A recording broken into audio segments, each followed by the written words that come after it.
तो आज हम एक बहुत ही दिलचस्प विषय पर बात कर रहे हैं, है ना?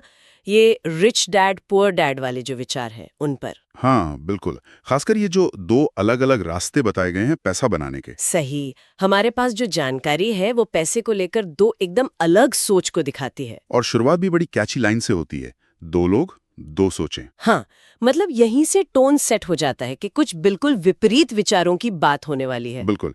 और देखिए, हमारा मकसद सिर्फ ये जानना नहीं है कि वो क्या कहते हैं, बल्कि उस मानसिकता को समझना है। ये दो अलग-अलग फाइनेंशियल फिलॉसफीज हैं असल में। हाँ, ये मानसिकता वाली बात अहम है।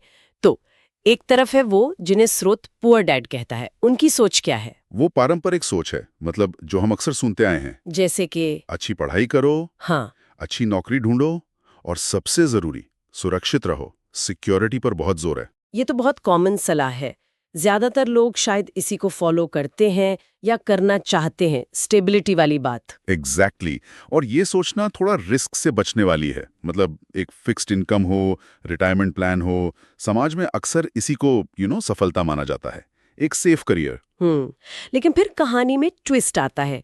स्रोत हमें एक बिल्कुल दूसरी सोच से मिलाता है, रिच डैड की। हाँ, और उनका मंत्र एकदम अलग है। पैसे को अपने लिए काम पर लगाओ। ये सुनने में तो अच्छा लगता है, पर इसका मतलब क्या है? मतलब पैसा कैसे काम करेगा? इसका मतलब है कि आपकी कमाई का जरिया सिर्फ आपकी 9 घंटे की नौकरी या आपकी मेहनत ही ना हो। यहाँ फोकस इस बात पर है कि आपका जो पैसा है वो और पैसा कमाए। अच्छा। ये माइंडसेट है एसेट्स बनाने का, इन्वेस्ट करने का, पैसिव इनकम के सोर्सेज बनाने का, सिर्फ सैलरी पर डिपेंडेंट नहीं रहना। ओके, तो ये दो अलग-अलग अप्रोच हो गई, एक सिक्योरिटी वाली, एक वेल्थ क्रिएशन वाली। हाँ, लेकिन स्रोत एक और बहुत बुनियादी चीज पर जोर देता है, जो शायद सबसे जरूरी है। वो क्या है? वो है एसेट्स यानी संपत्ति और लायबिलिटीज यानी देनदारियों के बीच का फर्क समझना। स्रोत इसे अमीरी की चाबी कहता है। अमीरी की चाबी, ये तो बड़ा क्लेम है। हाँ, और ये रिच डैड के दर्शन का मतलब कोर आइडिया है। बहुत सिंपल तरीके से समझाया गया है। कैसे? संपत्ति वो है जो आपकी जेब में पैसा डालती है और लायबिलिटी वो है जो आपकी जेब से पैसा निकालती है। बस। इतना सिंपल? मतलब हाँ, सुनने में सिंपल है पर इसका इम्प्लीकेशन गहरा है।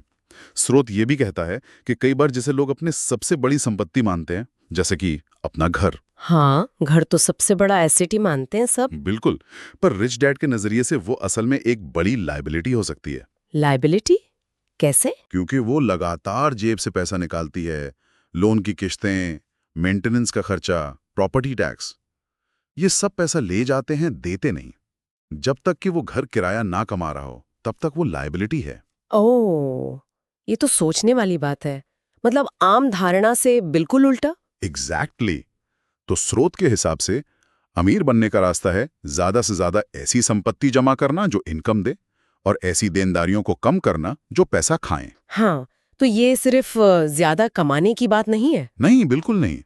ये इस बारे में ज्यादा है कि आप अपने पैसे को मैनेज कैसे करते हैं, उसे कहाँ लगाते हैं। पर एक सवाल मन में आता है, क्या ये संपत्ति बनाओ वाली सोच सबके लिए प्रैक्टिकल है, खासकर उनके लिए जिनके पास शुरू करने को ज्यादा पैसा नहीं है? देखिए, स्रोत इस बात पे जोर देता है कि ये सोच बदलने से शुरू होता है। It's more about financial intelligence and discipline rather than having a lot of money to start with. अच्छा। हाँ, छोटी शुरुआत करके भी धीरे धीरे संपत्ति बनाई जा सकती है, जैसे थोड़ा स्टॉक में, बॉन्ड में या कोई छोटी रेंटल प्रॉपर्टी। मेन बात है लगातार सीखते रहना और अपनी इनकम का एक हिस्सा, चाहे छोटा ही सही, संपत्ति खरीदने में लगाना, ना कि ऐसी चीजें खरीदने में जो आगे चलकर और पैसा मांगे।